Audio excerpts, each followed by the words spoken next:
ప్రస్తుతం పవన్ కళ్యాణ్ సంబంధించి 2 సినిమాలు ఒకేసారి ట్రెండింగ్ అవుతున్నాయి. వీటిలో ఒకటి హరిహర వీరమల్లు సినిమా కాగా రెండోది ఓజీ చిత్రం.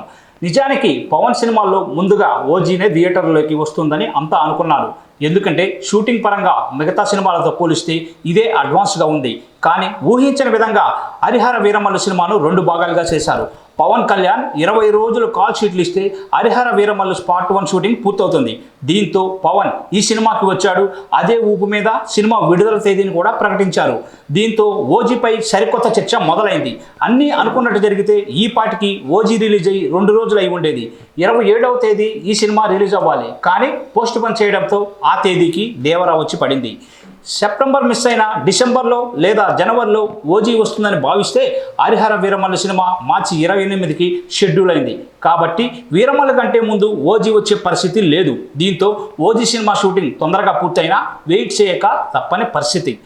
తాజా సమాచారం ప్రకారం వచ్చే ఏడాది జూన్ తర్వాత ఓజీ సినిమా థియేటర్లోకి వచ్చే అవకాశం ఉంది. ప్రస్తుతం సెట్స్పై హరిహర వీరమల్లు సినిమా షూటింగ్ నడుస్తుంటే మరోవైపు సోషల్ మీడియాలో ఓజీ సినిమా రిలీజ్పై జోరుగా చర్చ సాగుతోంది.